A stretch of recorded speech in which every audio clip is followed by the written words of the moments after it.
Hey everyone, welcome back to my channel. अगर आप मेरे चैनल पर न्यू हो तो प्लीज़ मेरे चैनल को सब्सक्राइब कर लेना, और अगर आपको ये स्टोरी पसंद आ रही हो तो प्लीज़ इसे लाइक करना और अपने दोस्तों के साथ शेयर ज़रूर करना।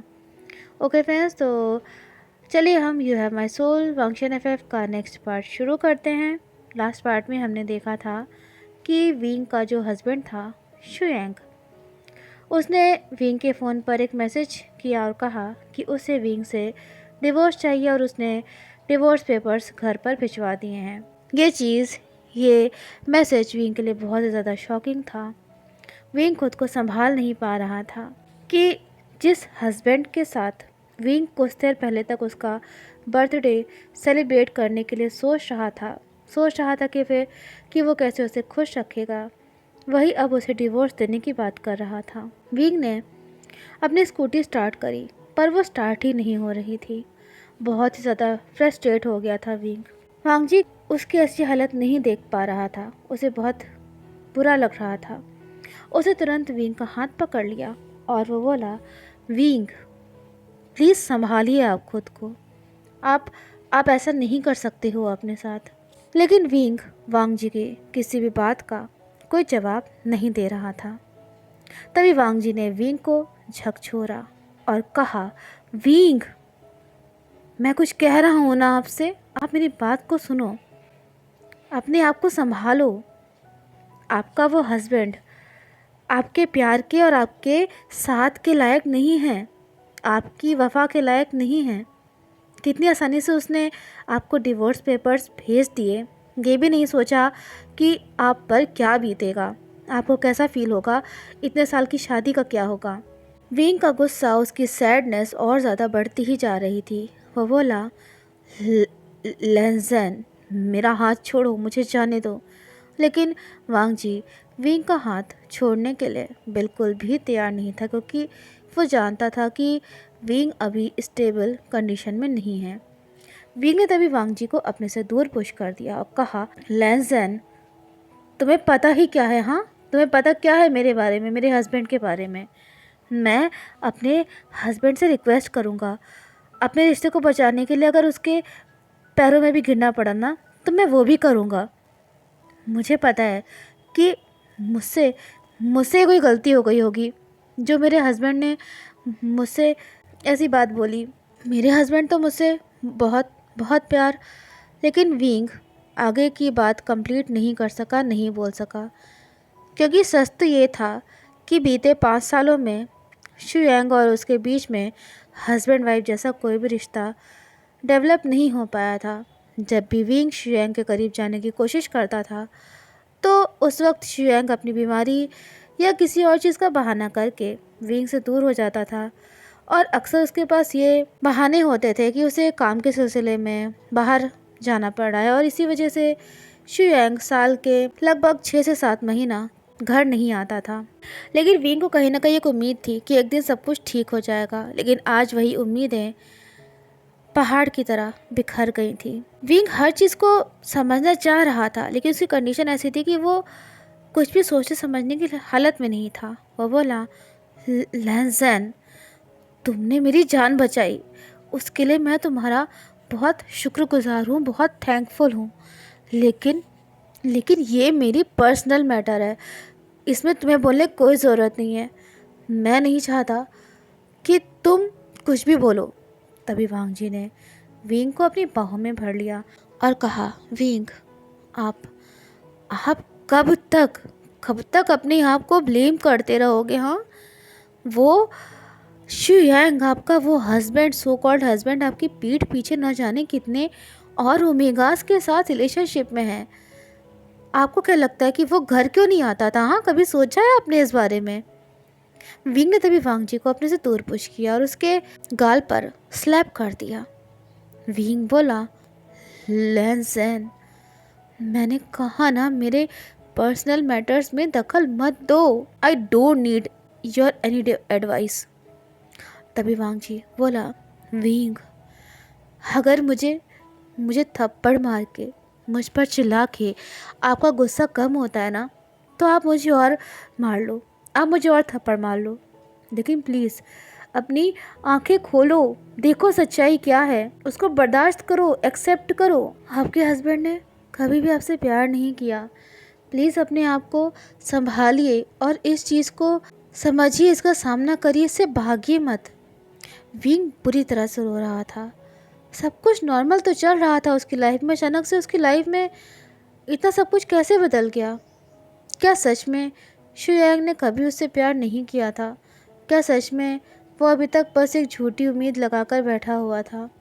विंग बोला, लैंज़ेन, मैं मैं क्या करूं? मुझे कुछ भी समझ में नहीं आ रहा है। मैं क्या करूं? मेरा माइंड ब्लैंक हो चुका है। वांग जी ने विंग को अपने एम्ब्रेस में लेते हुए कहा, विंग, मैं हूं ना आपके साथ। मैं कभी आपको छोड़कर कभी भी कहीं भी नहीं जाऊंगा। वांग जी विंग को लेकर उसके घर पर पहुंचा। विंग के कदम आगे नहीं बढ़ रहे थे। तभी वांग जी ने उसका हाथ पकड़ा और उसे आगे ले जाने लगा। गेट के मेन एंट्रेंस पर एक पेपर बैग रखा हुआ था। विंग ने कांपते हुए हाथों से उसे उठाया। उसके अंदर डिवोर्स पेपर्स रखे हुए थे। विंग ने उन्हें बाहर निकाला और अपने घर का मेन डोर ओपन करके वांग जी के साथ अंदर गया। वो दोनों एक दूसरे से कुछ भी नहीं बोल रहे थे। तभी विंग की नज़र वांग जी के हाथ पर पड़ी। वो उसके हाथ को देखकर घबरा गया और बोला, लैंज़ेन, ये क्या हुआ? हाँ, तुम्हारे हाथ से फिर से खून बहने लगा। ये कैसे हुआ? वांग जी ने विंग की आंखों में देखते हुए कहा, ये ये दर्द तो कुछ भी नहीं है आपके दर्द के सामने। ये कुछ देर में ठीक हो जाएगा। तभी विंग को याद आता है कि उसने जब गुस्से में वांग जी को अपने से दूर पुश किया था, तब वांग जी का हाथ साइड में जो एक पोल था उससे टकरा गया था। उसने बहुत आहिस्ता से वांग जी का हाथ पकड़ा और उसे सोफा पर बैठाया। ये देखकर वांग जी बोला, इट्स ओके, मैं ठीक हो जाऊंगा। तो विंग बोला, हाँ हाँ, मुझे पता है कि तुम बहुत स्ट्रांग हो। तभी वो नाइफ तुमने अपने हाथ से पकड़ ली थी, लेकिन मुझे तो नहीं अच्छा लग रहा है ना। उसने फर्स्ट एड बॉक्स निकाला और वह वांग जी के हाथ पर जो पट्टी बंधी हुई थी उसे विंग ने ओपन किया और फिर उसके घाव को फिर से ट्रीट किया। वांग जी बहुत गौर से विंग को देख रहा था। विंग बोला, लैंसन, अभी तुम इतने यंग हो, थोड़ा अपनी और अपनी बॉडी की केयर किया करो। अभी तुम्हारी पूरी लाइफ तुम्हारे सामने पड़ी हुई है, बहुत कुछ करना है, वरना आगे जब तुम मेरी एज में पहुंचोगे तब तुम्हें ये लगेगा कि शायद अब लाइफ में कुछ नहीं बचा है, शायद अब लाइफ ख़त्म सी हो रही है।